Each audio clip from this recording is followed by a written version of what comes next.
Welcome students. आज हम लोग ईथर की फिजिकल प्रॉपर्टी के क्वेश्चन डिस्कस कर रहे हैं। पहला क्वेश्चन है इनमें से कंपाउंड जिसकी carbon oxygen bond length shortest और लॉन्गेस्ट है।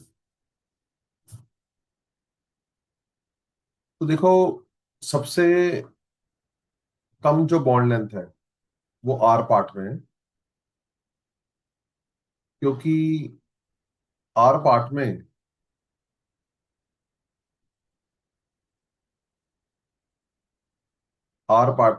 ये कार्बन sp2 हाइब्रिडाइज है, और आपको पता है sp2 कार्बन में एक शॉर्टर बॉन्ड। इसी बात से वैसे आप आंसर निकाल सकते थे, क्योंकि आर जो है वो सिर्फ एक ही चॉइस में आगे आ रहा है। सो नेगेटिव चॉइस से भी क्वेश्चन हो सकता था कि बी आंसर है।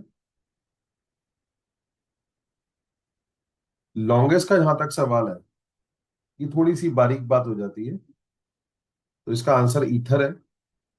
ईथर में लॉन्गेस्ट बॉन्ड होता है, उसकी वजह आपको क्लास में भी बता रहे थे कि भाई इसमें प्रॉब्लम ये होती है कि इन दोनों ग्रुप में रिपल्शन होती है, और रिपल्शन अवॉइड करने के लिए बॉन्ड एंगल भी बढ़ता है और एक हल्का सा खिंचाव रहता है बॉन्ड में। Wherever there is a repulsion, there is a strain in the bond,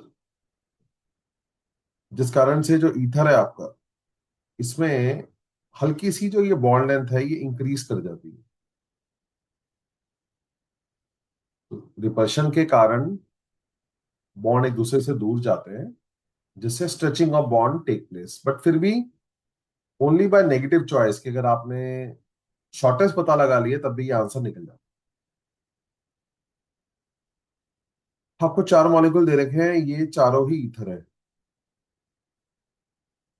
ether अगर सारे दे रखे हो तो मैं बॉइलिंग पॉइंट तय कैसे करूं? जब सेम फंक्शन ग्रुप होते हैं तो boiling point depend upon van der Waals. Van der Waals depend upon पहले मास फिर साइज। तो सिर्फ आप मास देखते जाओ। ए में दो कार्बन है, बी में तीन कार्बन है, सी में चार कार्बन है, डी में पांच कार्बन है। तो जैसे जैसे कार्बन बढ़ती जाएगी वैसे वैसे वंडरवॉल बढ़ता जाएगा, मास बढ़ता जाएगा, बॉइलिंग पॉइंट बढ़ता जाएगा।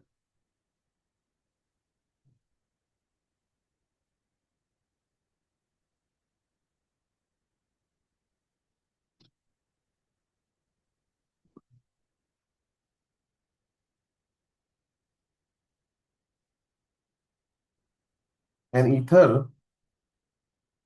Is more volatile than alcohol. Ether जल्दी क्यों उड़ जाता है? क्योंकि ईथर के मॉलिक्यूल आपस में डाइपोल डाइपोल अट्रैक्शन बनाते हैं, लेकिन अल्कोहल के मॉलिक्यूल आपस में हाइड्रोजन बॉन्डिंग बनाते हैं। अब क्योंकि हाइड्रोजन बॉन्डिंग स्ट्रॉन्गर अट्रैक्शन है, इसलिए अल्कोहल को उड़ने के लिए ज्यादा हीट चाहिए। तो ईथर ज्यादा वोलेटाइल क्यों है? क्योंकि ईथर में डाइपोलर करेक्टर है। सही है। अल्कोहल में रेजोनेंस है? नहीं है। इंटरमोलिकुलर हाइड्रोजन बॉन्डिंग ईथर में है? नहीं है।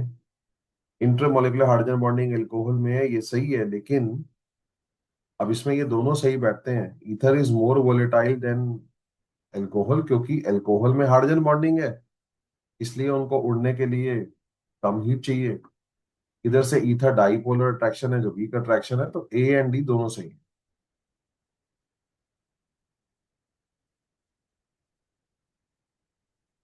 Ether generally have lower boiling point than alcohol. Yes. Ether can not form hydrogen bonding with themself. Yes. इसीलिए तो इनका लोअर बॉइलिंग पॉइंट है। Perfect explanation. Ethers are more volatile than alcohol. सही है। Ethers are polar in nature. सही है, लेकिन alcohol भी पोलर है। ईथर भी पोलर है। पोलर का मतलब होता है आपकी नेट डाइपोल मूवमेंट जीरो है, वो अल्कोहल की भी जीरो है। जीरो नहीं है। दोनों की डाइपोल मूवमेंट जीरो नहीं है, दोनों ही पोलर है। तो फिर क्या करें इसका? इससे कोई संबंध नहीं है बॉइलिंग पॉइंट का। तो दोनों स्टेटमेंट तो अपने आप में सही है, लेकिन ऐसे एक्सप्लेनेशन सही नहीं है। ईथर में बॉन्ड एंगल स्लाइटली लेस होता है टेट्राहेड्रल से। गलत। ज्यादा होता है टेट्राहेड्रल से। ईथर में रिपल्शन होती है एल्काइल ग्रुप में। सही बात है, इसलिए तो ज्यादा होता है। तो यहाँ पे ईथर का डिस्कशन हमारा खत्म हो